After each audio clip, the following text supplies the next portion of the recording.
Bueno, muy rápidamente. Estamos en el capítulo 21 de Apocalipsis. Hoy concretamente vamos a tratar a partir del versículo 15, lo que serían las medidas de la Nueva Jerusalén. Recordar que el capítulo 20 nos habla del milenio, es decir, del día del Señor, el milenio. Milenio de justicia, donde se aplica. El capítulo 20 nos habla básicamente de justicia aplicada, del imperio de justicia, es decir, aquel caballo blanco que aparece en el capítulo 19, que es el que monta el Señor Jesús. Recordad, caballo es igual a imperio delegado, porque el imperio siempre está en manos de Dios, pero Dios lo otorga a aquel que quiere, incluyendo pues a incrédulos, ¿no? Como la bestia. Lo entrega aquel que quiere. Pero cuando viene el Señor con un caballo blanco, es que le es entregado el imperio, en este caso el imperio de toda la tierra. Eso lo vimos en la última parte del capítulo 19. Y el capítulo 20 vemos a este imperio de justicia actuar, el mismo imperio de justicia, el cual está regido por la Escritura, siempre por la Escritura, es el que aprisiona a Satanás. No es que un ángel le ponga unas grilletes, le pegue una patadita en el culo y lo meta en la cárcel. No, no, no, no. Es el imperio de justicia, es el ángel como representante del ministerio profético, es el ministerio profético, es la Escritura, quien aprisiona a Satanás y lo deja sin acción ni efecto. Esto es lo que encontramos en el capítulo 20, el imperio de justicia. ¿Qué vemos en el capítulo 21? Continuamos viendo el milenio. El milenio. Lo que ocurre que siendo el mismo milenio, vemos una acción algo diferente. ¿Qué vemos en el capítulo 21? Vemos la irrupción de la Nueva Jerusalén. Es decir, recordad que la Nueva Jerusalén no es una ciudad al uso, es el cuerpo de Cristo, es la edificación donde mora el Espíritu, es el cuerpo de Cristo, es la esposa, ni más ni menos, como vemos en las cartas de Pablo, es la esposa. Y la irrupción de la esposa lo que nos habla ya no es tanto de un ministerio de aplicación de justicia pura y dura. De lo que nos habla el capítulo 21 es de la misma interacción, pero no tanto en justicia, sino en luz y en bendición. Digamos de ministrar la escritura para luz y sabiduría de las naciones, de aquellos que debían ser llamados, como vimos en el versículo 3 de este mismo capítulo, pueblos de Dios. Cuando en el versículo 3 de este capítulo 21 se habla de que Dios pondrá el tabernáculo en medio de los hombres, en toda la tierra, y, y ellos serán llamados pueblos de Dios, no pueblo, como traducen la mayor parte de Biblia, sino pueblos, pueblos de Dios. No está diciendo que serán creyentes, no son creyentes, son pueblos de Dios, de la misma manera que en el antiguo Israel, allí en el desierto, el pueblo de Israel era llamado pueblo de Dios, pero no eran creyentes, pueblo de Dios. ¿Qué es lo que faltaba? Pues faltaba que entregaran sus corazones, pero sí que eran los llamados, lo cual no es poca cosa. En el milenio ocurrirá lo mismo. Las naciones, todas, serán llamadas pueblos de Dios, es decir, serán llamadas ¿a dónde? Al tabernáculo de reunión, porque no olvidemos que el tabernáculo tiene esos dos nombres importantes, tabernáculo de reunión o tabernáculo del testimonio, es exactamente lo mismo. Son llamados a testimonio, son llamados a formar parte de la familia de la fe. En el milenio ya no será una nación, no será Israel la que es escogida para ser llamada a ser pueblo de Dios, sino serán todas las naciones, no creyentes, una vez más, sino llamados a serlo, llamados a actuar como tal. Bien. Em, no vamos a continuar en el capítulo 21 a expresarlo todo, pero sí que continuaremos diciendo que en el capítulo 21 la irrupción de la esposa lo que nos habla es de otra cosa, como hemos dicho, luz y sabiduría a las naciones. Ya no tanto justicia con el capítulo 20, que es una justicia aplicada de la cual las naciones, bueno, es decir, el mundo entero, no se podrá mover. No que no pecarán, claro que la gente pecará, pero habrá provisión, como dice en una de las cartas de Juan, porque hay pecado que es para muerte y hay pecado que no es para muerte, que tiene su provisión, ¿no?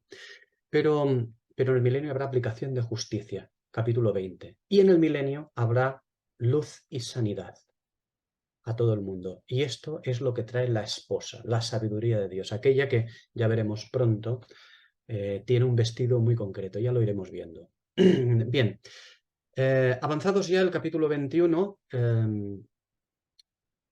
nos encontramos con el muro. Si nos fijamos bien, el muro es llamado en unos versículos simplemente muro. Y curiosamente, en otros versículos, en otros lugares, es llamado muro de la ciudad. Yo insisto en ello. Cada vez que el Espíritu, cada vez que el Señor redacta algo en la Escritura, me estoy refiriendo, cuidado, a los idiomas originales, no las traducciones, tenemos que mirar siempre los idiomas originales para ver exactamente qué es lo que se ha escrito. Cada vez que vemos algo que el Espíritu ha colocado, extra, no pensemos que es simplemente porque le ha dado al Espíritu por ahí, mira, pues para describirlo. No, no, no, no, no. El Espíritu no hace descripciones. El Espíritu no coloca primero a Priscila y después a Aquila en el libro de Hechos, porque sí, porque es caballeroso. No, no, no. Tiene un motivo importante. Siempre hay un motivo importante. De manera que también hay un motivo importante cuando en algunos lugares se le llama muro. Aquí en el capítulo 21, versículos 12, versículo 17 y primera parte del versículo 18. Al muro de la ciudad se le llama muro simplemente. En cambio, cuando vemos el versículo 14, el versículo 19 y también la segunda parte del versículo 18, vemos que se le menciona con un añadido, muro de la ciudad. Y esto es importante. En el versículo 13 hablamos del muro ampliamente, no vamos a detallarlo, pero el muro tiene que ver con la profecía, con los profetas. Y en el versículo 14 seguimos hablando del mismo muro, pero ya no es llamado muro, como digo, sino muro de la ciudad. El Espíritu introduce el añadido de la ciudad cuando antes no lo había usado por innecesario. ¿Por qué? Esto debemos de preguntarnos siempre. ¿Por qué el Espíritu ha añadido algo extra ahora? Porque tiene sus motivos. Todo muro tiene parte interior y parte exterior. Esto, yo insisto una vez más, no lo digo porque a mí me parezca que un muro tiene una parte interior y una parte exterior. No, no, no. Sino porque está en la Escritura. Intentemos no decir nunca, a mí me parece que esto es... No, no, no. A mí me parece no. ¿Qué dice la Escritura? Las Escrituras antiguas, el Antiguo Testamento, ¿qué dicen los Evangelios? ¿Dónde observamos esto? Busquemos pasajes de correspondencia siempre para verlo. Por lo tanto, digo que todo muro tiene parte interior y parte exterior. No porque lo diga yo o porque a mí me parezca que un muro tiene parte interior y parte exterior, sino porque lo observamos en la Escritura.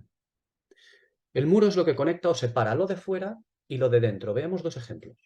Solo como detalle, para ver el muro exterior y el muro interior, donde el interior, la parte interior del muro, está en contacto con la ciudad, no a distancia de esta, sino en contacto. Fijaos, Joel 2:9 dice, asaltan la ciudad, corren por el muro, suben por las casas y entran por las ventanas a manera de ladrones. ¿Habéis visto? No se puede correr por el muro y entrar en las casas, si está a distancia. Josué, capítulo 2 también, versículo 15. Entonces ella, habla de Rahab, los hizo descender con una cuerda por la ventana, porque su casa estaba en el muro de la ciudad y ella vivía en el muro. No vamos a entrar a analizar por qué la Escritura dice que ella vivía en el muro, porque esto es importante también a nivel profético. Esto pertenece a otro tipo de estudio, ¿no? En el libro de Josué. Pero fijaos que, que el muro, la parte interior del muro, queda enganchada con la ciudad. No hay casas en el mismo muro. No solamente en Jericó, en Jerusalén, en cualquier ciudad amurallada.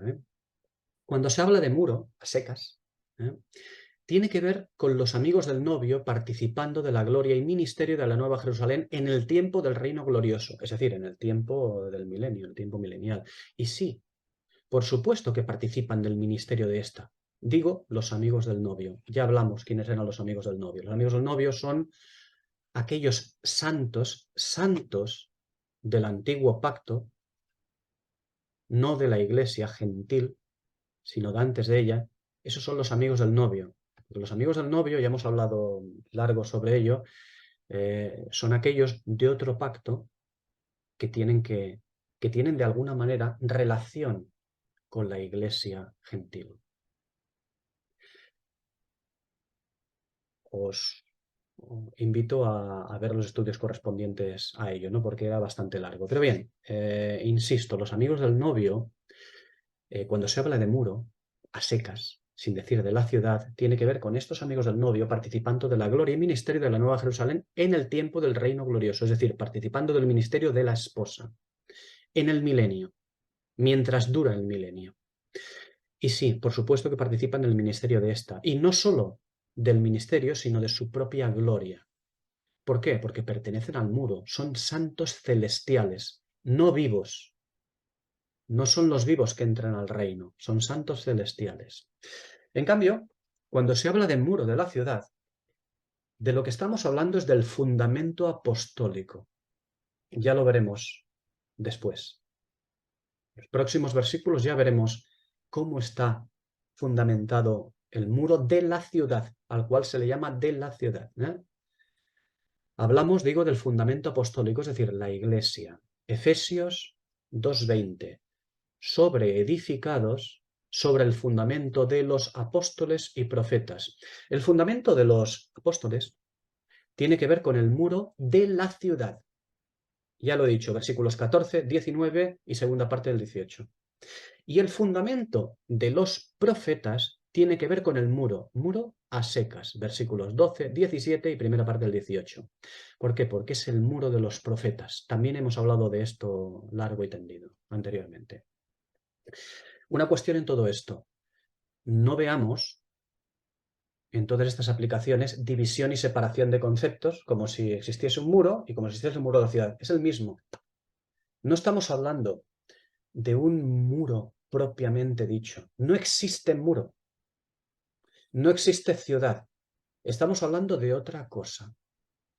El muro nos habla de la profecía propiamente dicha, de todo lo que encarna la profecía. Y la ciudad en sí nos habla de la esposa de Cristo. Sabemos cuál es la esposa, ¿verdad? Lo hemos visto en otros lugares, ¿no? Por eso digo, no veamos un muro simplemente. Tenemos que centrarnos, intentar observar y ver qué es lo que el Espíritu quiere que veamos en todo esto. ¿De acuerdo? Por lo tanto, no veamos separación de conceptos o de divisiones, sino integración de ellos. Simplemente que el Señor quiere que veamos cada cosa en su lugar. ¿Por qué? Pues porque en definitiva el muro no es alineable de la ciudad. Y no solamente el muro forma uno solo con el muro de la ciudad, sino también con la ciudad. ¿Por qué? Pues porque el que planta y el que riega son una misma cosa. Pero también cada cual tiene su propia labor, dice la primera carta a los Corintios 4, versículo 8. Y cada cosa, como dice Eclesiastés 3:1, cada cosa tiene su tiempo y su lugar. Aprovecho para recordar, Eclesiastés no es un libro como le han llamado poético o de sabiduría. Eclesiastés es un libro, igual que el libro de Job, eminentemente profético, muy, muy proféticos. Ya hemos visto las correspondencias con el libro de Eclesiastés, también con el libro de Job, muchas y abundantes en tratando Apocalipsis. Porque Eclesiastés 3:1, como todo el libro de Eclesiastés, máxime el capítulo 6 de Eclesiastés, nos habla del tiempo del hombre bajo el sol. Y el tiempo del hombre bajo el sol es la historia profética del hombre caminando bajo el sol, desde Edén, la primera, llamémosle dispensación, tiempo de la inocencia, hasta la última dispensación. ¿Cuál es? La que estamos tratando, el milenio. Porque el milenio es la última dispensación que otorga el hombre, que otorga Dios al hombre en la tierra para que viva a través de ella. Es la última. La séptima es el día de reposo, el milenio. Decía que Eclesiastés 3:1 nos dice que cada cosa tiene su tiempo y su lugar. Y además, Recordad que cada cuerpo tiene su rango de acción o ministerio o encargo milenial. Eso lo pudimos ver en la primera carta a los Corintios, capítulo 6, versículos 2 y 3, y también lo vemos en Mateo, capítulo 19, versículo 28. Hay diferentes rangos de acción. ¿De acuerdo? Un detalle de este capítulo 21 es que la parte de la que nos habla de cimientos, de fundamentos para la sobre edificación, cuando lleguemos, no es el muro, lo he dicho antes, sino el muro de la ciudad. No olvidemos que el ministerio de la palabra y sus misterios fue dado ¿a quién? A la gentil, no a la judía, fue dado a la gentil, a la iglesia gentil. Primera a los Corintios 2, primera a los Corintios 3, Colosenses 2 y Apocalipsis 3, versículos 8 y 10. El ministerio de la escritura de la palabra no fue dado a la dispensación judaica, porque no fue dada a la dispensación judaica el desarrollo de la mente de Cristo.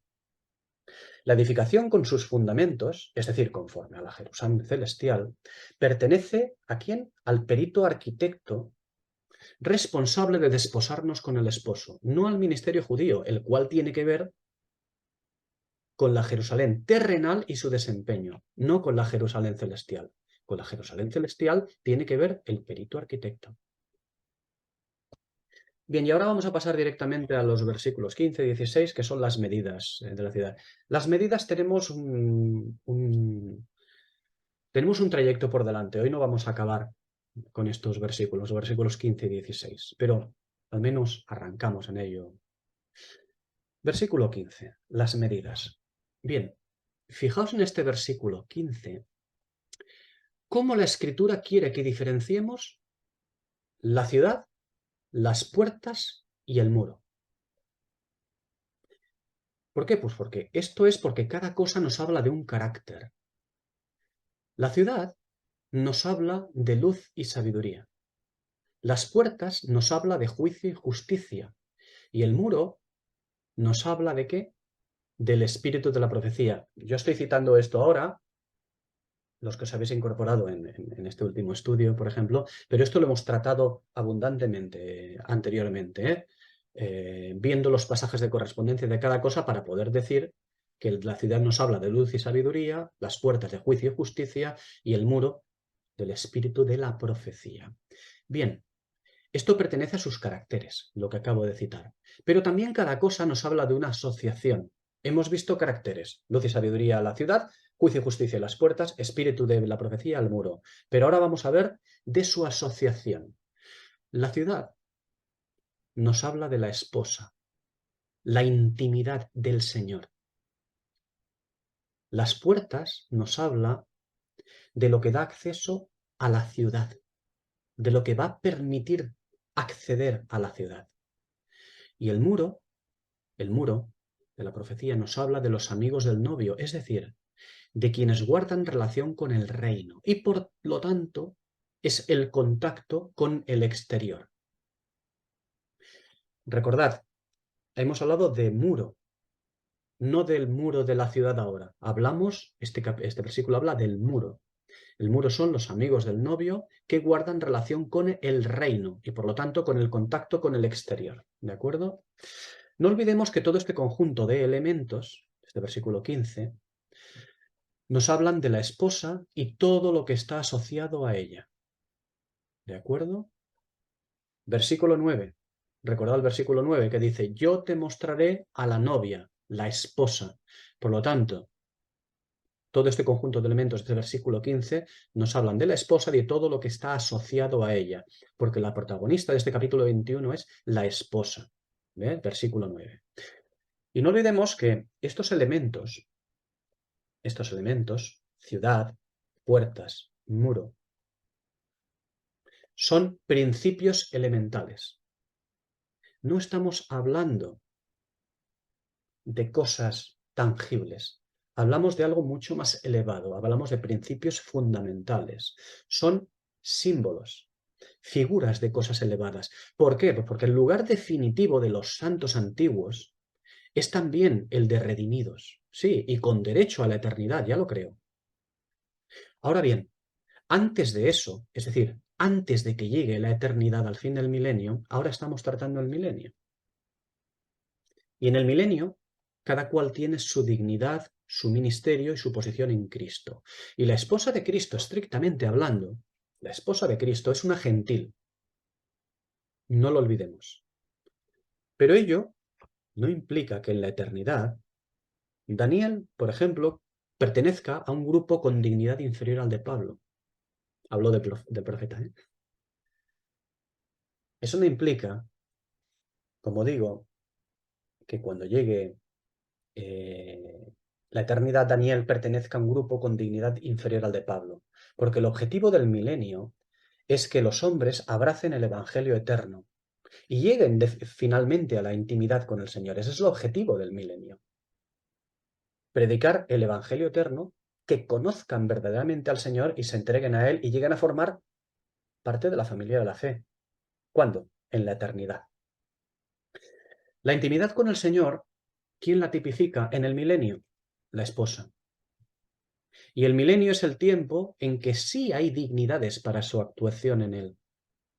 Para aplicar juicio y justicia, por un lado, para enseñar sabiduría y para mostrar la gloria de Dios. Claro que sí. Y la gloria de Dios, ¿quién la mostrará en el milenio? La muestra la Nueva Jerusalén, porque es el tiempo del esplendor de Cristo. Es el reino glorioso. Pero todos los santos individuales que lleguen a la eternidad, cuando llegue la eternidad, van a tener su comunión con el Señor. Por lo cual, es ahora, cuando estamos tratando el milenio, que debemos diferenciar la acción y posición de estos en el milenio, de su estatus en la eternidad.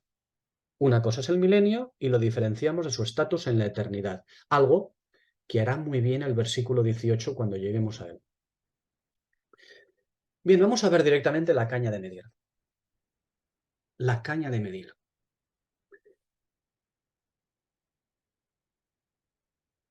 En Apocalipsis 11:1, mejor dicho, Apocalipsis 11:1, ese versículo de Apocalipsis 11, el versículo 1, está enmarcado en capítulos que nos hablan de la tribulación. 6, 7, 8, 9, 10, 11 y más. Son capítulos que nos hablan de la tribulación, el tiempo de la tribulación. Allí, en Apocalipsis 11:1, tenemos una caña como una vara, no una vara de medir, sino una caña como una vara. No hay vara de medir. La expresión de medir es un añadido. El original nos dice una caña como vara, no una vara de medir. Yo invito a haceros con un interlineal razonable y poder contrastar bien esto que ocurre. ¿Por qué? Pues porque las traducciones que tenemos no son perfectas, ya hemos hablado de ello, de hecho son muy imperfectas. Si alguien quiere preguntar, bueno, ¿y de cuál me fío? Yo lo diré rápidamente, de ninguna. No te fías de ninguna. De ninguna. Búscate un buen interlineal y estudia, trabaja y podrás observar las diferencias. Muy interesantes, nos ayudarán mucho. Por eso digo que cuando en Apocalipsis 11:1 dice la vara de medir, la expresión de medir es un añadido. El original dice una caña como vara. Es decir, una caña cuyo objetivo, propiamente dicho, es medir la caña, que es una medida de caña, y ser a la vez vara. Sabemos lo que es una vara, ¿no? Donde la medida del testimonio tiene que ver con la acción judicial más que con luz y sanidad. Por eso allí en Apocalipsis 11:1 es una caña como vara, ¿vale? Como vara, porque tiene que ver con la acción judicial más que con luz y sanidad. Apocalipsis 11:1 es un pasaje donde se mide el santuario, es decir, aquello que es el testimonio divino. Y esto, allí en Apocalipsis 11:1, y esto con, bueno, Apocalipsis 11, y esto con vistas al milenio. No en el milenio, sino con vistas al milenio. Lo vimos ahí en los versículos 15-18 de Apocalipsis 11. En los versículos 1 a 2 de allí, las medidas incluyen el naos, es decir, el testimonio. Y el patio, entregado a los gentiles, es el testimonio exterior. Por lo tanto, allí en Apocalipsis 11, mide el naos y el patio de los gentiles, el testimonio interior y el testimonio exterior. Y sí, ya sé que allí dice, el patio no lo midas. En Apocalipsis 11, ya sé que dice, el patio no lo midas. Y yo estoy diciendo, mide el patio. Sé que no lo mide, pero eso es precisamente una medición espiritual. Decir, no midas el patio, es una medición espiritual. Porque el espíritu lo hace a propósito para que pensemos el porqué. Ya lo tratamos ampliamente en su momento. Bien, hemos hablado de esta caña de medir que se nos traduce en Apocalipsis 11. Cuando llegamos aquí al versículo 15 de Apocalipsis 21, la caña es de oro. Es decir, es una caña para medir aquello que es portador de la santidad divina. Caña de oro. Justicia y sobre todo santidad divina, porque el oro es la santidad divina. Y no es una vara.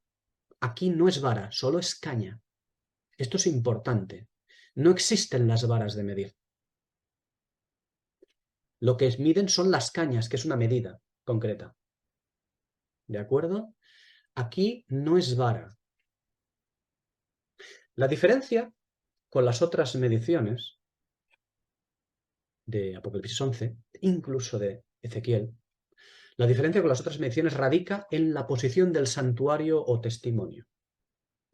En Apocalipsis 11, versículos 1-2, habla del santuario que apunta a la tierra milenial, apunta, ¿de acuerdo?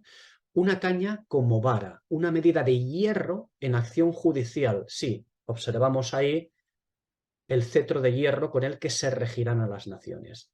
En Ezequiel, de los capítulos 40 a 42, habla del santuario milenial. Ya no es el santuario que apunta a la tierra milenial, ¿eh? Estamos hablando de Apocalipsis 11, el santuario, mientras que estamos en la tribulación. Ezequiel 40 a 42 nos habla del santuario milenial. Por lo tanto, una caña como medida del santuario terrenal, de aquel santuario que en el milenio estará en la tierra.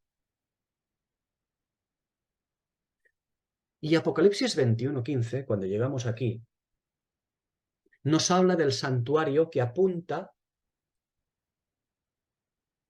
al milenio, no. Estamos en el milenio. Apocalipsis 21:15, las medidas del santuario apuntan a la eternidad. Una caña de oro para un testimonio perfecto, santo. El oro es la santidad divina. Apocalipsis 21 no nos habla tanto de regir a las naciones con vara de hierro como en el capítulo 20, sino de la gloria de la esposa. La misma gloria divina conferida a esta, no una gloria que el Señor le presta, sino que es la misma gloria divina conferida a la esposa. Apocalipsis 21, de lo que nos habla, es de la luz y sanidad dispensada a las naciones. El capítulo 20 nos habló de imposición de reino de justicia, con los santos actuando en aplicación de ello, en aplicación de justicia, de rectitud. Pero el capítulo 21 que estamos tratando nos habla, en el mismo milenio, del Evangelio eterno como puerta que puede abrirse para vida eterna. Y son los mismos santos del capítulo 20 quienes actúan. Pero el capítulo 20 nos habla de un carácter de justicia. El capítulo 21 nos habla de otro carácter, el carácter de luz y sanidad. De hecho, ambos capítulos, 20 y 21 de Apocalipsis, son el mismo ministerio, pero vistos según la caña o vara o según la caña de oro. El capítulo 20 es visto según la caña vara. El capítulo 21 es visto según la caña de oro, no es vara. Esto me hace recordar a la primera carta a los Corintios, capítulo 4, versículo 21, donde el apóstol les dice a los corintios, ¿qué queréis? ¿Iré a vosotros con vara o con amor y espíritu de mansedumbre? Vosotros mismos. Dicho de otro modo, este versículo, Podemos decirlo de otro modo, esto que les dijo a los corintios, cuando les dice, ¿qué queréis, ir a vosotros con vara o con amor y espíritu de mansedumbre? Les podría haber dicho tranquilamente, ¿recibiréis el evangelio eterno que abre las puertas de la Nueva Jerusalén? ¿O la retribución de aquellos capitanes de 50 con sus 50? Fuego del cielo que les consume. Esto es lo que les dice, básicamente. Bien, ya hemos visto el inicio, digamos, la apertura de las medidas. Vamos al versículo 16. El versículo 16 nos habla directamente de la ciudad. Dice, la ciudad se halla establecida en cuadro y su longitud es igual a su anchura. Y él midió la ciudad con la caña. 12.000 estadios. La longitud, la altura y la anchura de ella son iguales. Recordad, el espíritu no coloca palabras extras porque no tiene otra cosa que hacer. No, no. Tiene sus motivos. Y aquí dices, ay caramba, parece una repetición, ¿no? Primero dice que la anchura y la longitud son iguales y después dice también la altura, todo es igual. Es como si casi repitiera, ¿no? No, no, el espíritu no repite nada. Tiene un motivo para que primero contemplemos longitud por anchura y también para que miremos por otro lado longitud por anchura por altura. ¿Por qué? Porque ahora vienen los pasajes de correspondencia. Apocalipsis. No hay ni un solo versículo, ni una sola palabra que no tenga su correspondencia en las escrituras antiguas. Digo las escrituras antiguas incluyendo los evangelios, incluyendo las cartas, pero sobre todo los evangelios y lo que llamaríamos las escrituras antiguas, de los evangelios hacia atrás. Todo el Antiguo Testamento e incluyendo los evangelios, ¿no? Del Antiguo Pacto, lo que pertenece al Antiguo Pacto. Es importante. Por eso nos dice largo por ancho y antes de acabar el versículo nos dice y también largo por ancho por alto. ¡Hala! A trabajar. Nos dice aquí el Espíritu. Y aquí tenemos un campo muy amplio para estudiar. Bien, comenzamos. Encuadro. La ciudad es cuadrangulada. Dice, el original dice tetrágonos, ¿vale? Cuando dice que está establecida en cuadro, dice, estrictamente hablando, traduciendo, dice la ciudad es cuadrangulada, no en cuadro, ¿vale? Lo cual nos está hablando de 4 esquinas, de 4 tetra y ángulo, gonía, ¿de acuerdo? En Apocalipsis 7, versículo 1, vimos una idea, los 4 ángulos de la tierra. Bien, allí podemos ver exactamente la misma idea que aquí, 4 ángulos. Cuadrangulada, tetrágonos, ¿de acuerdo? No establecida en cuadro. No es establecida en cuadro, es una mala traducción también. Bien, recordad que 4 es el número del mundo. En anteriores estudios lo hemos tratado ampliamente también eso. 4 es el número del mundo e indica ejecución con aquello que tiene que ver con la acción de Dios con la tierra, con toda la tierra, no con la tierra prometida, con toda la tierra.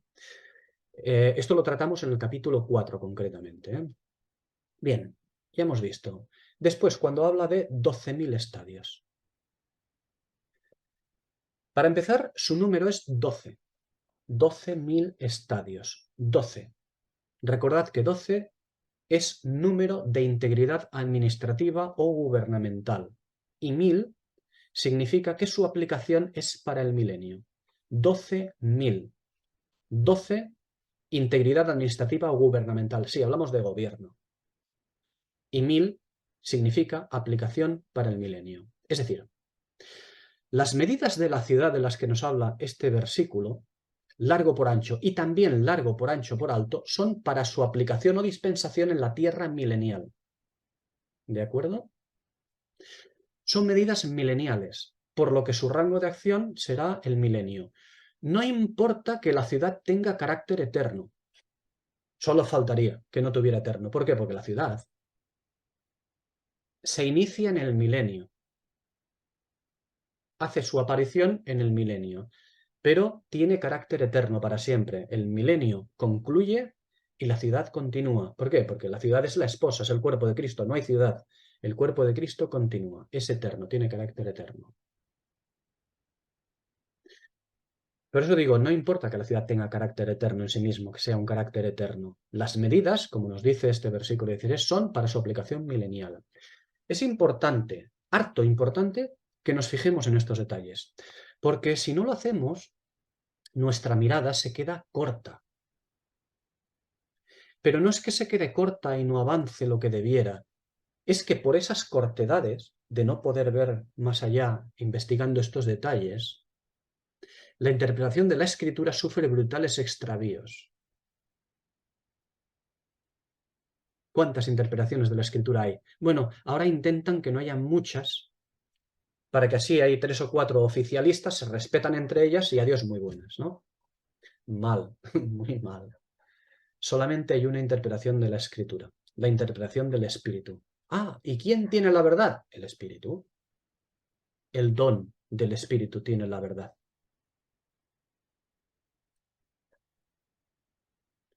Porque todo lo que no es eso, a causa de las cortedades, de no ser capaz de ver más allá, todo eso es fruto de la indolencia, no de la sencillez, no de que uno sea sencillo y no sea capaz de ver más. No, no, eso no es un problema.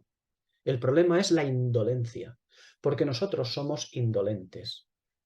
Aprovecho para decirlo así más que nada para que alguien no piense, ostras, jolín, pues yo soy corto e indolente. Claro que lo eres, claro que lo eres, como yo, claro que lo somos. Somos hijos de la Odisea. ¿Cómo no lo vamos a ser? Somos hijos de la Odisea. Somos indolentes y cortos. Muchos dicen, nosotros somos trigo. No es verdad, no somos trigo mezclado con cizaña. No digamos, la cizaña está allí en la otra iglesia o allí o allá. No. Por nuestras venas corre trigo y cizaña. Todo corre. Fruto de la indolencia. Fruto que desde hace muchos siglos nuestra querida y amada iglesia, lo digo de verdad, querida y amada, y también irónicamente, fruto de que se metió en la cama del emperador romano. Fruto de la fornicación de la iglesia. Por eso el Señor dice, no podéis separar el trigo de la cizaña. Es imposible, porque el trigo y la cizaña están dentro de nosotros mismos. No se puede separar. Es imposible. Bien, decía que es muy importante intentar investigar, indagar como los profetas, porque los profetas siempre se dice, los profetas son aquellos que reciben una visión y la explican y ya está. No, no, eso no es un profeta, eso es un vidente, eso es un vidente. Un profeta es algo mucho más importante. El don de la profecía es mucho más elevado que una visión. La visión solamente es una visión, el encargo de una visión. El don de la profecía tiene que ver con la verdad de Dios. Tiene que ver con el estudio profundo de las escrituras. El don de la profecía no es el don de maestro. No, no tiene que ver con el don de maestro. El maestro tiene que recibir lo que el profeta muestra o enseña, porque el profeta desvela las verdades de Dios. Esto es importante también que lo entendamos, lo que es el don de la profecía. Cuando lleguemos al capítulo 22, un poquito avanzado, lo veremos más ampliamente porque es muy importante de parte de Dios esto. Porque Dios nos habla allí de el Dios de los espíritus de los profetas. Y quiero recordar que la misión o encargo de los profetas no era tanto dar visiones, sino estudiar profundamente. Léase a Pedro, en una de las cartas de Pedro, cuando habla de ello, que los profetas indagaron diligentemente. Y cómo no, veamos a uno de los máximos exponentes de ello, Daniel, el cual hasta acabó enfermo a causa de todo ello. Daniel capítulo 9, uno de los capítulos por excelencia que deberíamos aplicarnos todos nosotros. Indagar diligentemente hasta caer enfermos, entregando toda esa vida, mezclado con una absoluta humillación. No humildad, no, no, porque Daniel no era humilde. Daniel se humilló completamente. De eso se trata. Humillarse bajo la poderosa mano de Dios. Y automáticamente, cuando indaga diligentemente las escrituras, en el capítulo 9, y se humilla bajo la poderosa mano de Dios, haciendo suyo la humillación de todo el pueblo de Israel, cuando él ya no pertenecía a ese pueblo, cuando él hace suya, automáticamente es enviado el espíritu de la profecía. Es decir, es enviado Gabriel. La revelación. Inmediatamente viene la revelación de la Escritura. Le es otorgada. Bien, decía que esto es muy importante. Porque si no, lo que ocurre es lo que ocurre hoy en día en la iglesia. Brutales extravíos, constantemente y por todos lados. Al respecto de esto, se aduce comúnmente que el Señor es Señor de sencillez y no de complejidad. No, en absoluto. Eso es una barbaridad. Eso es una barbaridad. El Señor es Señor de la sencilla fidelidad, dice 2 Corintios 11, versículos 2 a 4. Es Señor de la sencilla fidelidad y del ojo sencillo, como dice Mateo 6, versículos 22 y 23. Donde la expresión sencillo allí es, ¿recordáis que hemos tratado esto? Es haplous, en contraste con diplous, doble. Y eso en el contexto de tener uno o dos señores, uno o dos esposos, de lo cual habla Pablo en la segunda carta a los Corintios, capítulo 11. Capítulo muy importante, por cierto. Acerca de desposar a la novia con el verdadero esposo y no con otro señor. Donde el ojo puede ser sencillo o doble. Haplous enfrentado a diplous. No sencillo en contraste con complejo. No, ni mucho menos. Eso solamente se usa para denostar la escritura, simplemente. Aunque no se quiera hacerlo, pero se hace a causa de la indolencia. Quien reclama sencillez a la hora de interpretar la escritura, con frecuencia lo único que está haciendo es ensalzar la vagancia. Sí, la vagancia, pura y dura. El Señor ya me enviará polvo de hadas del cielo y yo interpretaré. Eres un vago. Lo voy a decir de otra manera para que no suene mal. Soy un vago para esto. Eso no puede ser. El no querer abandonar su posición cómoda, oficialista, eso es. Por eso quieren decir, hay que interpretar con sencillez, literalidad, tal. No. Eso es no querer abandonar una posición cómoda, oficialista. Eso es querer interpretar literal o indolentemente como los párvulos. Sí. ¿Por qué? Porque nosotros, en la Odisea, somos párvulos. Somos niños, pero no niños sencillos. Niños porque no nos da la gana de crecer en la escritura. No estoy acusando a cada una de las personas. Estoy acusando a la Odisea. Y la Odisea es como Hacienda, que somos todos. La Odisea somos todos. Y la Odisea, una vez que entró a Babilonia, se ha encargado de mantenernos como niños. Desde las altas esferas, aquellos que se llaman los doctores, como doctores tiene la Iglesia, tenemos que caminar a pies juntillas a través de lo que ellos nos explican. Pues no. Somos llamados todos a profetizar, dice Pablo. Dice de todos, procurad los mejores dones, pero sobre todo, que profeticéis. Y se dice a todos. ¿Todos van a tener el don de la profecía? No. Pero se habla de buscar profetizar, es decir, indagar en las escrituras, descubrir la mente del Señor, los misterios ocultos, descubrir el maná escondido, porque hay maná escondido. La mayor parte es escondido. Por eso digo, debemos no interpretar literal e indolentemente, como los párvulos. Porque eso, interpretar literalmente la escritura, lo único que hace es criar ciegos, guías de ciegos. Y eso precisamente, criar ciegos, guías de ciegos, es lo que más le gusta a la Odisea. Es importante que no obviemos los detalles que nos presenta el Espíritu, por ejemplo, como esta alusión a 1000, al número 1000.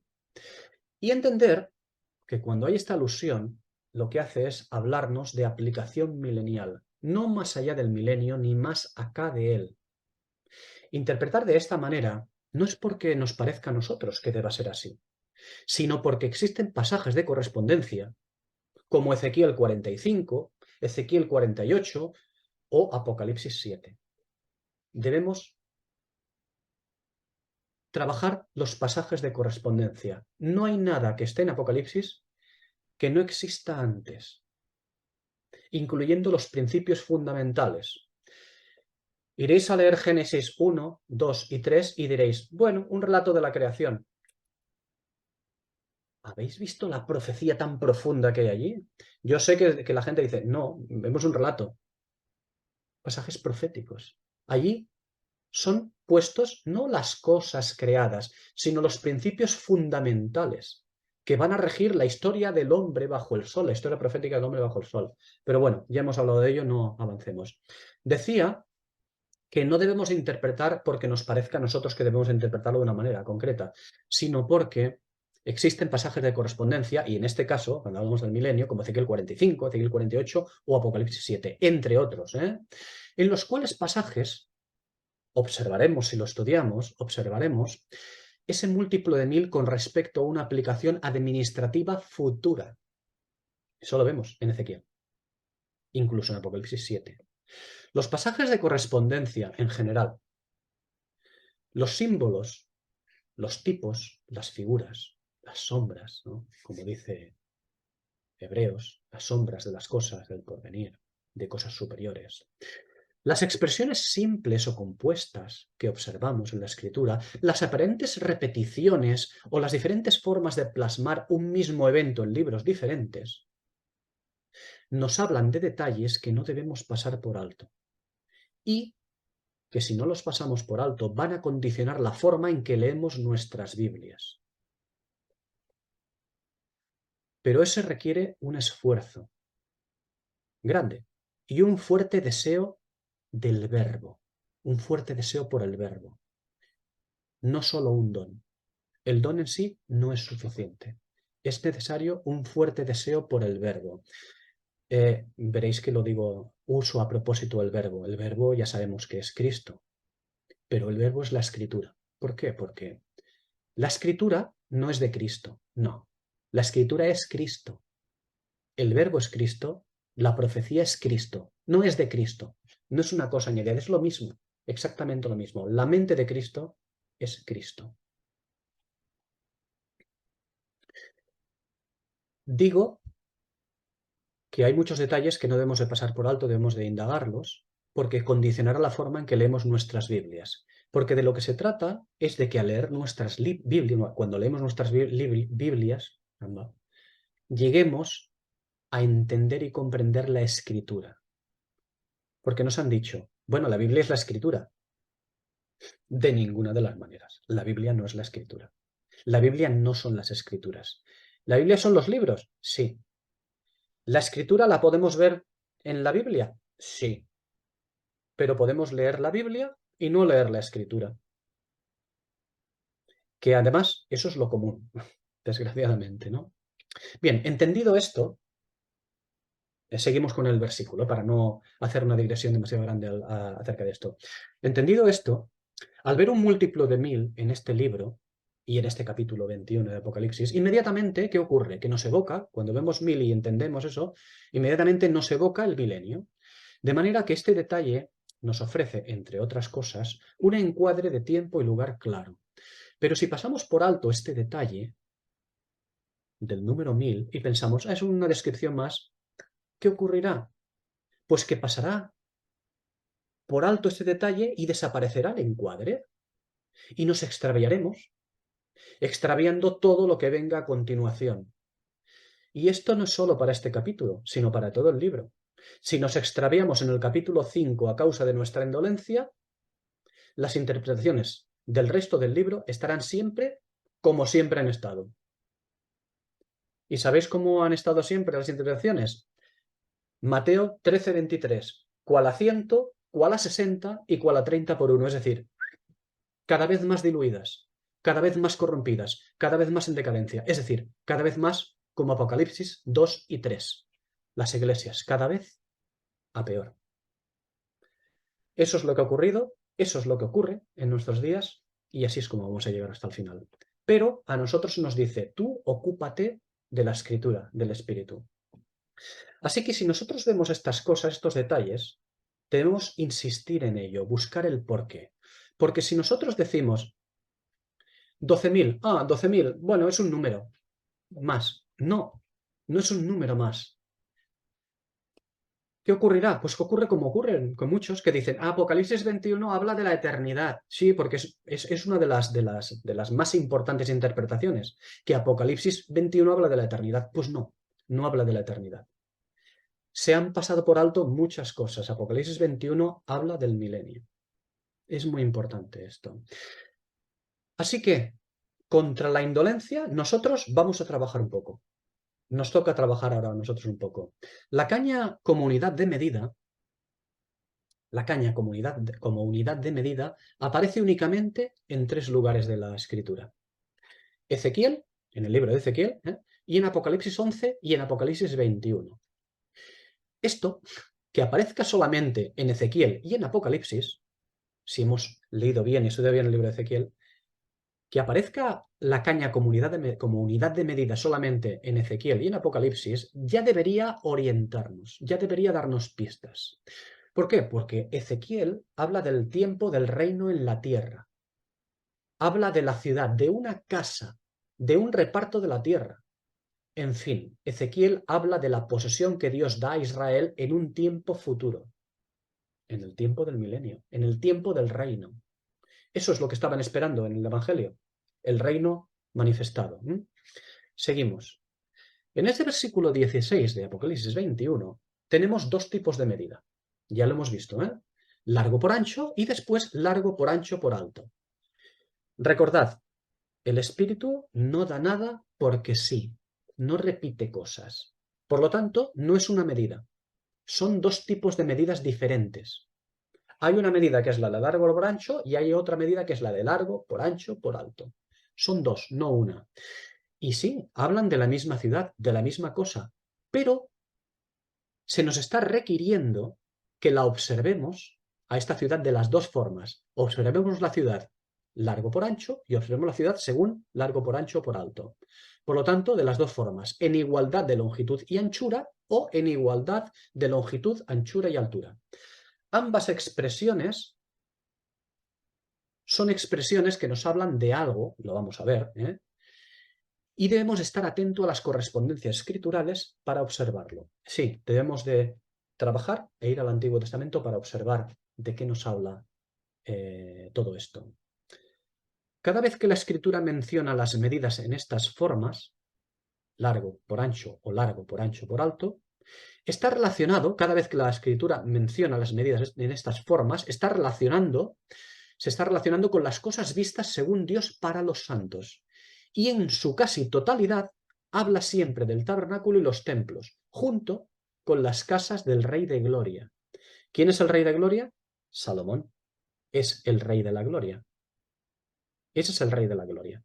Salomón. Es decir, tipo y figura de Cristo en el milenio. Ese es Salomón. Bueno, hoy vamos a comenzar por el largo por ancho.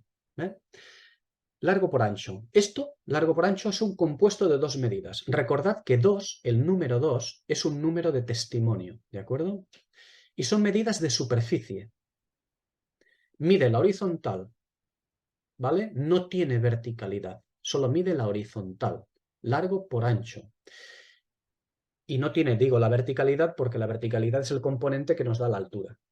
Pero esto no lo mide, su altura, ¿vale? Es en Génesis capítulo 13, versículo 17, donde vemos por primera vez esta forma de medir. Largo por ancho. ¿Y tiene que ver con qué? Si lo vemos allí, la primera vez que vemos esta forma de medir, el largo por ancho, tiene que ver con la posesión que Dios da. La posesión de la tierra. Sí, qué curioso, ¿eh? Tiene que ver con la posesión de la tierra. Levántate, ve por la tierra a lo largo de ella y a su ancho, porque a ti te la daré. Es el objetivo final de Dios para sus escogidos, la posesión de la heredad. La primera vez que aparece una expresión en la Escritura es importante. Cualquier expresión que veamos que aparece en la Escritura, de cualquier cosa, Cada vez que aparece por primera vez una expresión en la escritura, debemos de prestar atención a ello. Busquémoslo, prestemos atención y veremos cuál es el motivo. Debemos fijarnos siempre con qué está relacionada esa aparición por primera vez de una expresión concreta. Además, la aparición de esta forma de medida, largo por ancho, tiene lugar en un pacto. Sí, en el pacto abrahámico, en medio del pacto abrahámico. Qué curioso, ¿verdad?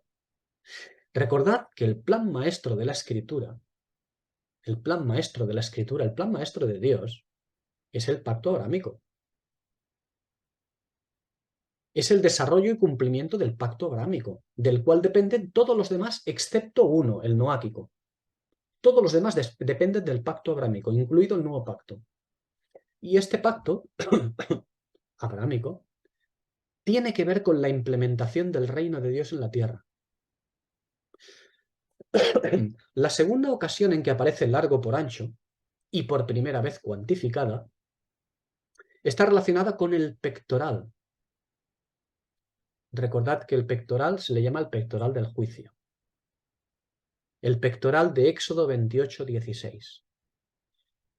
¿Y dónde lo observamos, esta medición? En el contexto de las vestiduras sacerdotales, para honra y hermosura, dice allí el versículo 2, para servir en el santuario, estatuto perpetuo. Las medidas en forma de largo por ancho se centran básicamente en la descripción de Ezequiel de la casa de Dios y la posesión de la tierra en el futuro, que vemos allí en el libro de Ezequiel. Existen solo dos ocasiones, en que largo por ancho parece que no mide estrictamente el templo o la heredad. ¿Dónde lo encontramos esto? Zacarías 5:2 y Deuteronomio 3:11.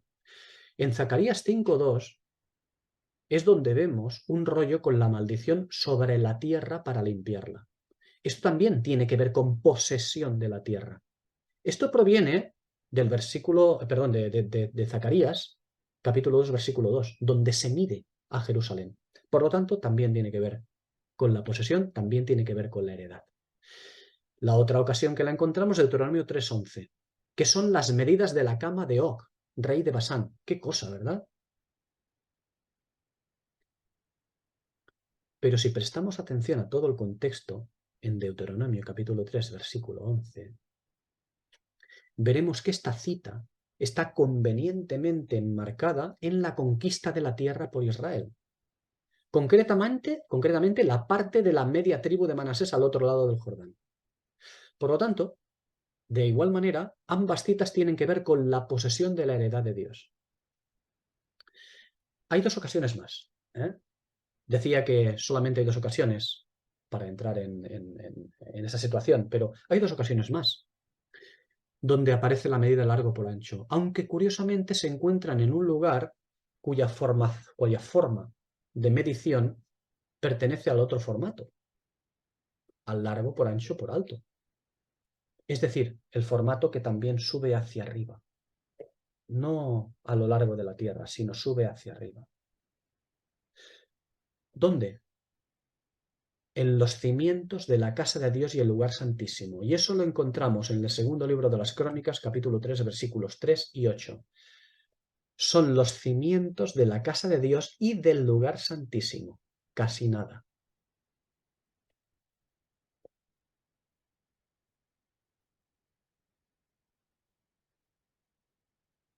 Bien.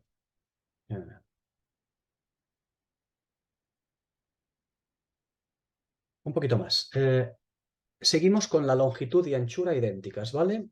Hasta ahora hemos tratado la medición largo por ancho de manera general, en general.